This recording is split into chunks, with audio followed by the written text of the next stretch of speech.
Okay, today is Monday, August, I think the 5th. Don't quote me on that. And there is a hurricane that's currently going through Florida right now, and it's projected to come up here.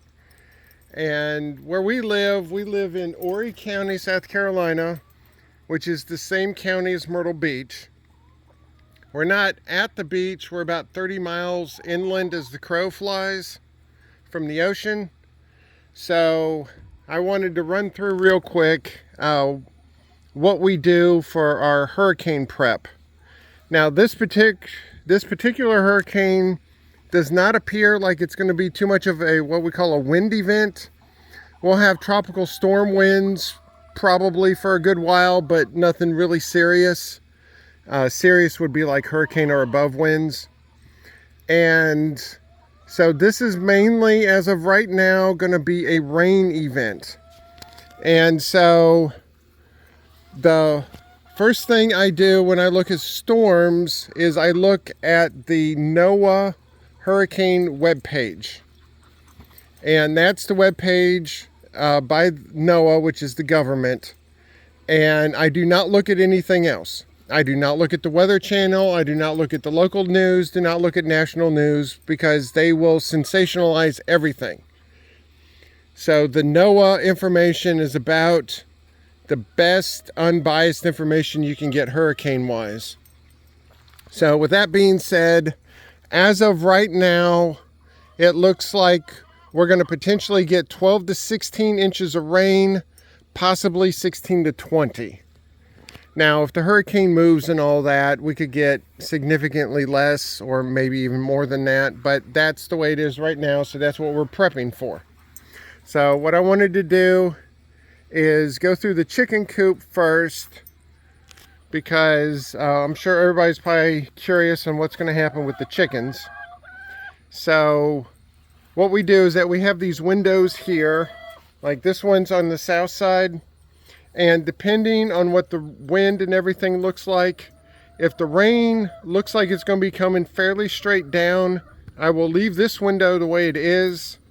But if it looks like we're going to get horizontal rain, which is what happens a lot of time with hurricanes, then I will close this window and just have it open, kind of like what this one is right now.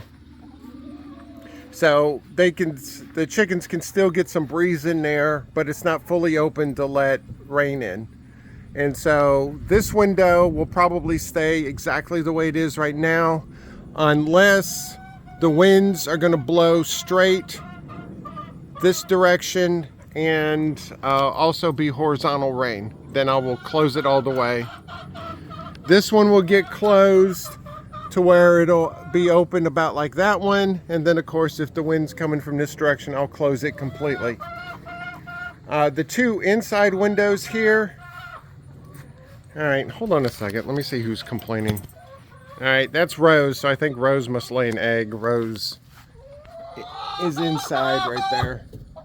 So the chickens complain a lot right before they lay an egg, because it's a small body with a big egg coming out, so I'm sure it's probably not comfortable.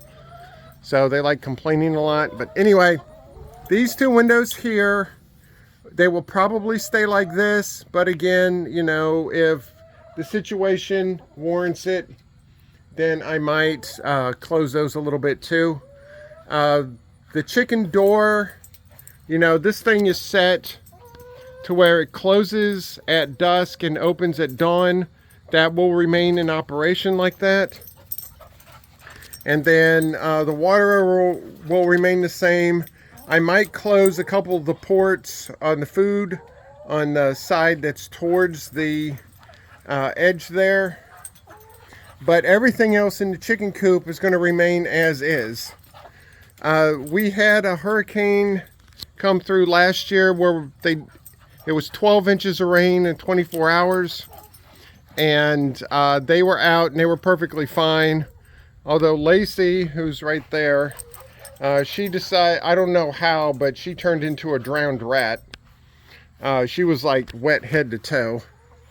Now, one difference between the chicken coop of this year and last year is this spring we added a ton of dirt to the inside of this chicken coop. And except where the chickens decided to make craters, the ground is higher here than it is in the on the outside. I don't know if you saw that, but Lady Pants is looking at a big dragonfly that's sitting right there. The dragonflies love this area, and dragonflies eat mosquitoes, so we try to encourage the dragonflies as much as possible. All right, this of course is Hermione sitting on the perch, because that's what she always does. She also likes getting on top of the windows, so anything that's high, Hermione's always the one that's there. Now, so that should be about it for the chicken coop. So the chicken coop should be good. Wanted to show here, one of the first things I did with the tractor was, this is a swale that is cut right here. You can't really see it here, but it does go down about 8 inches to a foot to the center. And it goes all the way to the tree line over there. And it has deflected the rain of when we've had rain so far this year. We haven't had severe rain like what we're projecting to get, but what was happening is before we put this in, the rain would eventually start pooling up in the field, and the field's a little bit higher than us, so it would eventually start collecting and coming down, flooding the chicken coop with about 6 inches of water, coming across, getting over about to where Andrea's mother's trailer is, and then going all the way down to the corner over there. And the nor'easter we had in December was the last time that it rained like that, so I wanted to, I went out there and I documented where the water was going, how fast it was going and everything. I have a video up if you want to see it, but that was before we got the tractor and before we put that swale in. If it does rain enough and fast enough, I do expect the water to breach the swale, but we shall see. If it does breach, that's not a problem because it's done it before, but obviously I'd prefer it not to breach. This is where the chicken tractor was when we were using it for curing. It's obviously moved now. These pavers here, that's what the wheels for the chicken tractor was on. Sherlock likes digging a hole right there. That's why they're right there. So the garden, nothing's really going to happen to the garden. It's going to stay exactly the way it is. The raised beds will not get flooded. The squash and the zucchini, the spaghetti squash, and, or not zucchini, the watermelon might get flooded. I don't know yet. You know, time will tell. This is the jungle. That is the irrigation system, which I will have to redo this winter. So all that will be good. These are the panels that were in the chicken tractor, what we're actually using to put the onions in. Those are actually going to stay put.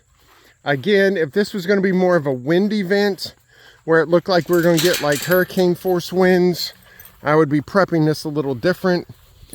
But I'm prepping this like mainly it's going to be a rain event, not a wind event. And so in the carport here, I'll probably come in and move some of the things that are like not very heavy, you know, in case we do get some wind gusts and starts blowing stuff around, like those containers right there, and maybe some of the stuff under there. But pretty much this is going to stay as is. Worst case scenario, in the storm, you know, I'll have to come out here and move stuff around. Obviously the shed will just remain closed. It'll be fine. Everything in here, it looks like a big mess in there, but it'll be fine. Andrea's mother, she's in charge of her stuff. I'm not touching her stuff. Now the chicken tractor, let me come back over here. The chicken tractor had a tarp over it because while the onions and the garlic were curing, it couldn't have direct sun. And so this chicken tractor weighs about 600 pounds and it's on 4 casters. And we have had wind gusts before with a tarp on that did move this chicken tractor. So what we're doing, or what we did, is we took the tarp off earlier today. So now it should not move at all.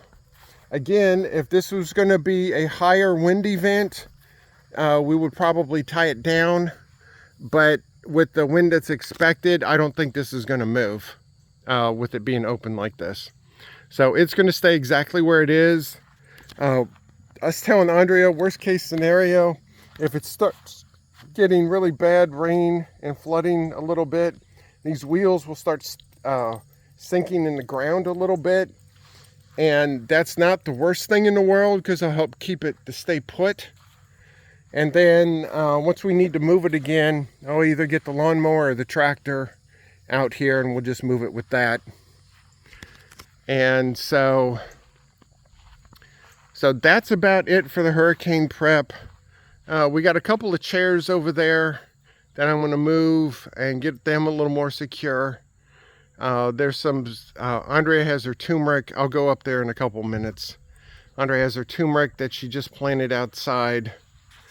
But what I wanted to talk about, the other thing was this carport, because we're in a hurricane zone, this carport has helical anchors that go down into the ground. And if you see that right there, that rubber piece connects to the helical anchor.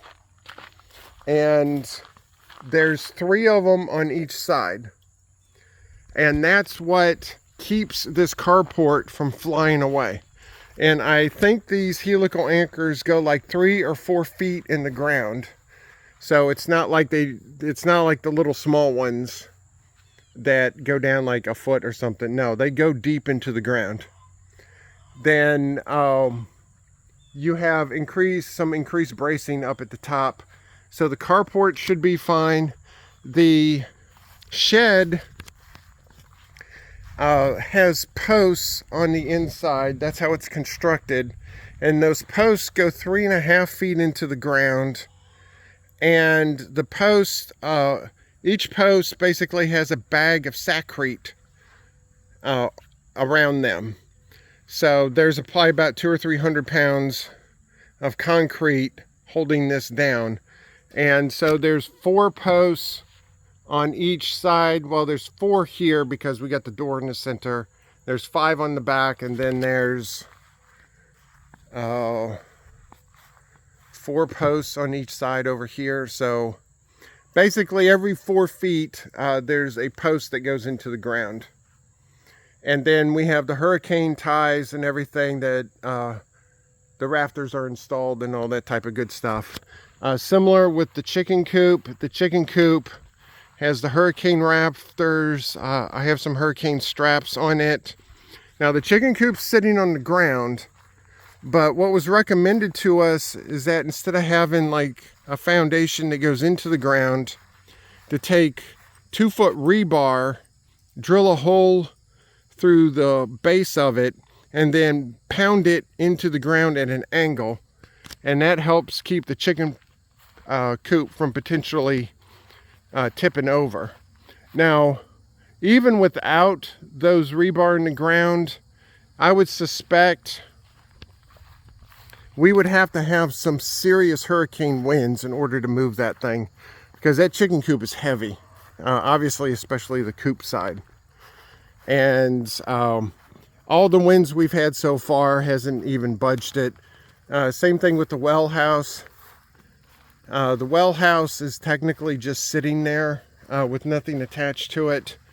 But if it looked like we were going to get like serious wind, I have the capability to tie those into the ground because I have little anchors in the ground already. If I keep moving the camera, the bugs are just insane right now. Here's Andrea's turmeric that she has. I was gone at a family reunion over the weekend, and Andrea was putting these in all these. These are like cloth fabric pots, and that's what they suggest with turmeric. So when their root apparatus starts growing, the fabric is flexible, and so they can get bigger. We also have our wine barrels over here. Those are just going to stay where they are.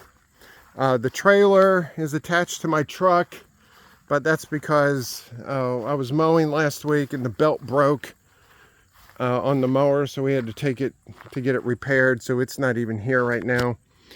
And then the only other thing hurricane prep wise I wanted to talk about, and I can't really show it because I don't have any of the panels up, but because we're in a hurricane zone, we have a similar type of helical anchors. That's what's on the carport here on both of these two houses. So both ours and Andrea's mother's. And so every 8 feet, there's a helical anchor that goes into the ground. And then there's this big, I would say it's about 1 inch to 1.5 inches wide metal strap that attaches to the anchor, and then it attaches to a point on the frame of the house. And because of our wind environment, we have them about every 8 feet. Different parts of the country have different requirements. My mother had a single wide in Kansas, and they said they just had one strap on each catty corner of the house. So there would be like one strap here and one strap on the back side over there, and that was it. Which I thought was kind of funny because, Kansas tornadoes, but they also said that all the strapping in the world's not really going to protect against tornadoes, so you just do it for like average wind events and then call it a day. I'm moving the chairs and stuff now, getting them up against the house. So that's about it for the hurricane prep. We just planted our asparagus, which is over there in that bed. Actually, I'll go over there real quick. If you see this, I got a weed burner, which is a 500,000 BTU weed burner. So I've been taking care of the weeds the American way with a weed burner. And so far it seems to be really effective. Because I did this the middle of last week, and I've just done it once. And that was really bad, and I've had to go through it a couple of times. But slowly but surely, I'm going to get the weeds out of the drive area. And here's our asparagus here. Our neighbor gave us 9 asparagus crowns. And so we're looking up on how to do them properly.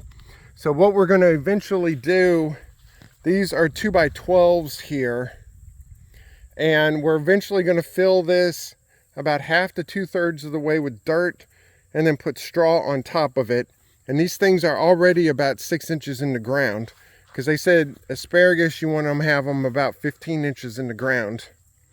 And this wood here, you cannot use pressure treated wood when you make boxes like this, because the chemicals will seep into the ground and contaminate whatever you're growing.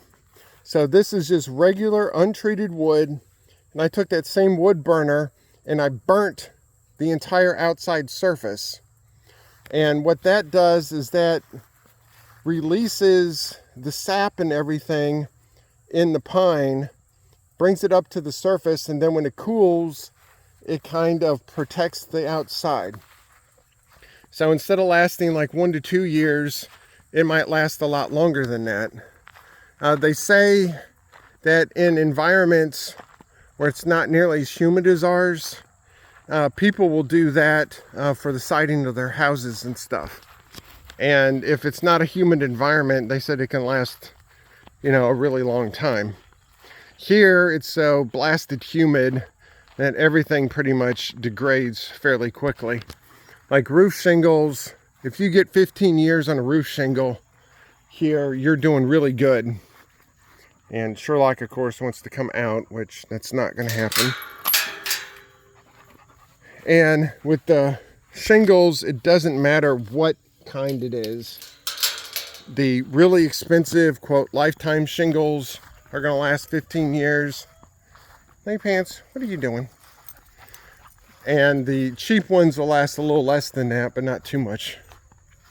So, all right. This is the final of the pre-storm prep. Now, as of right now, and you know, this can change with hurricanes, so take it with a grain of salt. The rain bans are supposed to start tomorrow. And we're supposed to get rain all day tomorrow, Wednesday, Thursday, and possibly Friday. Now with hurricanes are different than regular storms, is that they come in what they call rain bands, where you'll have a strong thunderstorm come through, and it might last a couple of minutes, it might last an hour or two, and then it'll leave, and then you'll have nothing, and then you'll have another one come through, and it's just a constant barrage of that. And because the hurricane is spinning, then we will get rain from different directions. So depending on where the center of circulation ends up, we might end up getting rain, you know, potentially all around us at some point. You know, one time of the day it might be from the south, and then, you know, a day later or something, it might be coming from that direction. So it's just something that you just prepare for. Now, the biggest issue we have is if we lose power, we lose water because we're on a well. And so we've been preparing for that. We have plenty of bottled water. As the storm gets closer, we're gonna fill one of our bathtubs up with for non-potable water. So if we have to clean something or go to the bathroom or something, we have water for that. Oh, Lady Pants was doing some dancing. So anyway, just wanted to show the hurricane prep. And I gotta come in now because the bugs know a storm is coming. So they are absolutely relentless out there. Now I have no lights on in here. So it's the phone camera is really good. Let me put my hat up and I'll turn the light on in the kitchen so have you see the difference. Okay, so that's what it is with the light on, but the camera is really good in low light, and we have to take pictures for our architecture profession all the time when we go to measure buildings and stuff, and sometimes we don't have power. So as long as we have some light, we're good. So here's our bottled water here. And so I don't think it's going to be bad. Don't listen to any of the news. They're just going to make it act like it's the worst thing on the planet, that no hurricane has ever done this before in the face of hurricanes in over thousands of years and all that sensationalist stuff. So it'll be okay. It always is. If we do get enough rain, roads are going to start flooding around us. So as long as we have power, we'll be fine. We'll just be stuck here for a while, which is not the worst thing in the world. And if we do lose power, you know, water is the biggest concern, but we have enough water for a few days. But there are 3 substations that can feed to us. So they said even if 2 of the substations go down, as long as the 3rd one stays up, we will still have power. So haven't tested it before, so hopefully that's the case. But like I said, this is not mainly a wind event. This is going to be mainly a rain event. So flooding is going to be a lot more of a problem than anything else. So anyway, I'm done rambling on our pre-hurricane I might do a couple of videos during the hurricane and stuff on water. I'll keep tabs on how much rain we get and all that. The worst case scenario is typically I'll go out right before I go to bed and check the rain gauge. And then I will check the rain gauge first thing in the morning. And sometimes it might be full when I get up, which means it rained at least 5 inches over the night. So hopefully that won't be the case. The weather station that we have, which is, there's the readout for it right there. It has a rain gauge on it, but it's notoriously inaccurate. So I have a manual rain gauge that I go out, look at, and empty. In case you want to see, notice what these other two are. This one here, we have a sensor inside the chicken coop, so we know what the temperature and humidity is. So like right now it's 83.3 in the coop with 76% humidity, where outside it's 81.3 with 86% humidity. Typically, because of the hemp bedding in there, typically the humidity is a few percent less than what it is outside. And then this one here, where it says 99 degrees, that's the attic, because I wanted to know what the temperature of the attic was. And the scuttle is right there, and the sensor is about halfway up in the attic. Being this is a manufactured home, even at the peak of the roof, the attic is only like 3 or 4 feet tall or something. It's not very tall. So that's good. It does get really hot up there. It can get up to 150 degrees, but it also dissipates temperature fairly quickly. So, all right, enough rambling about that. So if anything happens, I'll do videos at that point. Hopefully this will go smooth sailing and we just have a bunch of rain and have to deal with the water. So that's probably best case scenario.